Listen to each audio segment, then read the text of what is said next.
What if the best way for me to improve my portrait painting skills is by studying the most scandalous family in history? I mean, if I'm going to be staring at their faces for hours, they might as well have a bit of drama. Hey, here I am. My name is Nathan, and if you're into watercolours, portraits, and the Tudors, you're in the right place.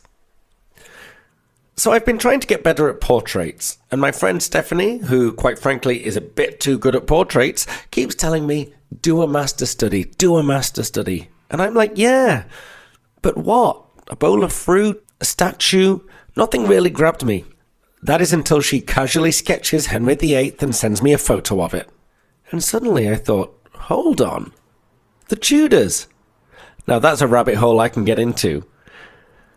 The Tudors are actually my favourite period of history, not because they're elegant or particularly admirable, but because they are unbelievably scandalous. The power, the paranoia, the marriages, the beheadings, everything for survival. It's basically reality TV, but with crowns and before TV. So I thought, fine, I'll do a master study. But I'm going to do the entire Tudor dynasty, starting with the man who started it all, and that was Henry VII.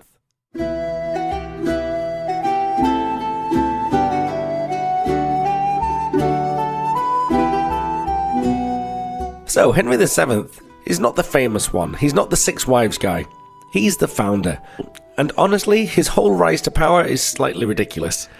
Henry Tudor's claim to the throne came through his mother, Margaret Beaufort. She was the pushy parent of the day, and she would do anything to get her son on the throne. Now that's all well and good, until you realise that the Beaufort family line is actually an illegitimate branch of the royal family.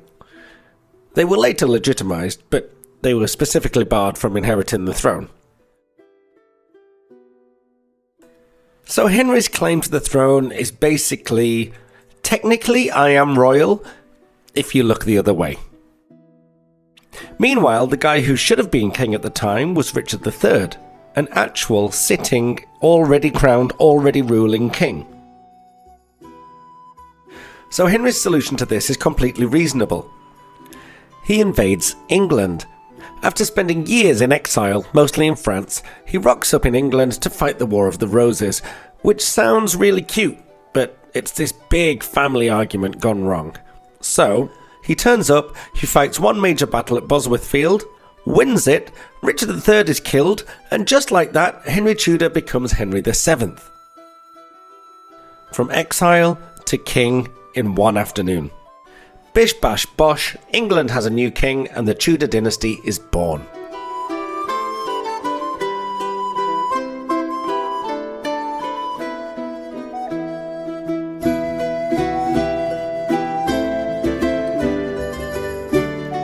In the portraits of Henry VII, there's a detail that I really like. He's often shown holding the red rose. That's the symbol of the House of Lancaster, his side, which is also my side. During this whole period, the War of the Roses was essentially Lancaster versus York. The red rose versus the white rose.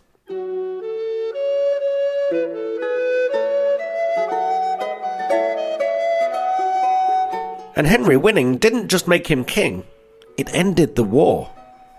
Well, officially.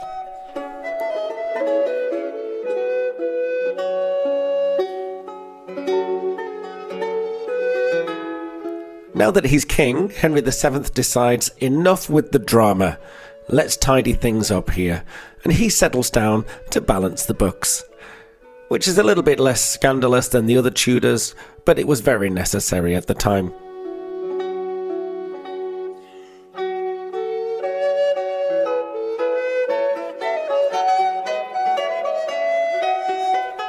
It's interesting looking at this portrait because he doesn't really look like a king.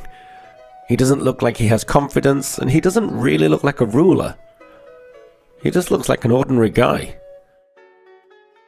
that probably shouldn't be on the throne. And he knows it. And he knows there are a lot of people that would like to see him not on the throne. So he did something that would really secure his position. He got married. He married Elizabeth of York, who was from the White Rose. the opposite side of the War of the Roses. So now, instead of having enemies, everybody's family.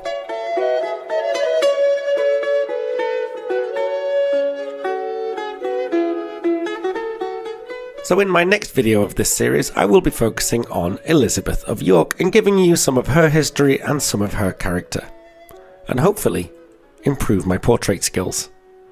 Thank you for watching, and I'll see you in next week's video. Bye!